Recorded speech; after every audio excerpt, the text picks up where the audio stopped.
Magandang araw. Sa Gremay Personal palagi kang makakakuha ng sagot.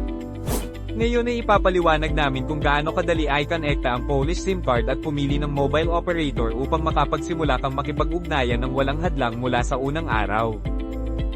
Pagkatapos ng pagdating sa Poland, kakailanganin mo ang iyong numero ng telepono saan man, para sa pag-aayos ng mga dokumento, pakikipag-ugnayan sa employer, at sa mga mahal sa buhay.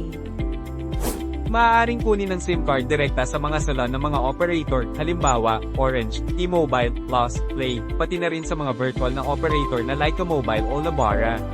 Karaniwang matatagpuan ang kanilang mga salon sa pangunahing mga kalye o sa mga shopping center, pumasok ka, at agad kang tutulungan na magparehistro ng SIM card.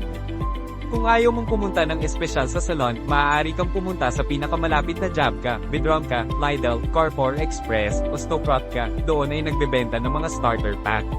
Sa kahon ay may SIM card at instruksyon kung paano ito ay activate. Isa pang opsyon, mag-order ng card online. Halimbawa, pinapayagan ng Orange, T-Mobile, Plus, at Play na magparehistro ng SIM sa kanilang website at matanggap ito sa pamamagitan ng koreo. Ang ilang mga operator, kabilang ang Orange, T-Mobile, Plus, at Play, ay sumusuporta sa SM, ibig sabihin, hindi na kailangan ng pisikal na card, sapat na na-scan ang QR code at gagana na ang koneksyon. Ngunit para dito, kailangan mo ng telepono na sumusuporta sa SM tulad ng mga bagong iPhone, Samsung Galaxy, o Google Pixel. Tungkol sa mga taripa, kung mahalaga sa iyo ang mga international na tawag, ang Lebara Prepaid Global ay isang napakakapakipakinabang na opsyon. Kung mas kailangan mo ng internet at tawag sa Poland, ang Lyca Mobile Prepaid and Date ay angkop.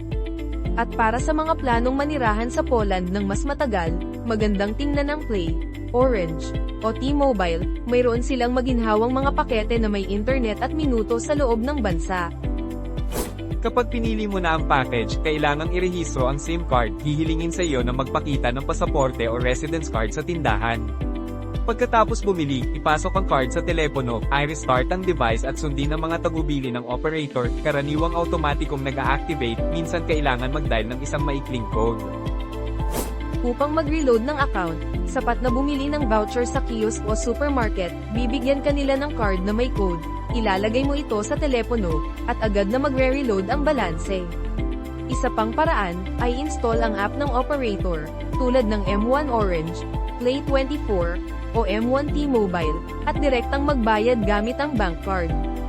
Mayroon ding mga self-service terminal, makikita ito halos sa bawat Jabka o shopping center.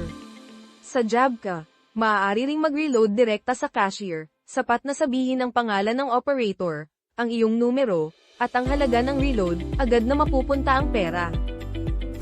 Mula sa aking sariling karanasan, inirerekomenda ko kung madalas kang magpalit ng telepono, subukan ng SM, huwag kalimutang mag-reload ng balanse nang hindi bababa sa 2 beses sa isang taon upang mapanatili ang iyong numero, suriin ang coverage ng SIM card ng operator bago ay konekta. Kung may pagdududa, maaari kang tumawag sa hotlines ng napiling operator o pumunta sa aming opisina sa Włocławek, palagi kaming handang tumulong. Tandaan na ang iyong numero ng telepono sa Poland ay nakalink sa iyong mga dokumento. Sa panahon ng pagrehistro ng SIM card, ang operator ay maglalagay ng data mula sa iyong pasaporte o card ng paninirahan, pati na rin ang numero ng PESEL.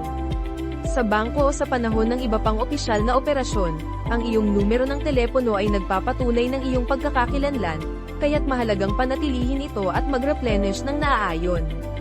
Ayon sa estadistika, mahigit 80% ng mga opisyal na dokumento at serbisyo sa Poland ay konektado sa iyong numero ng telepono, mula sa mga bangko at trabaho sa post hanggang sa sistema ng e-mobility o ZUS.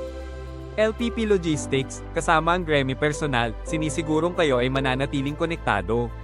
Salamat sa inyong atensyon.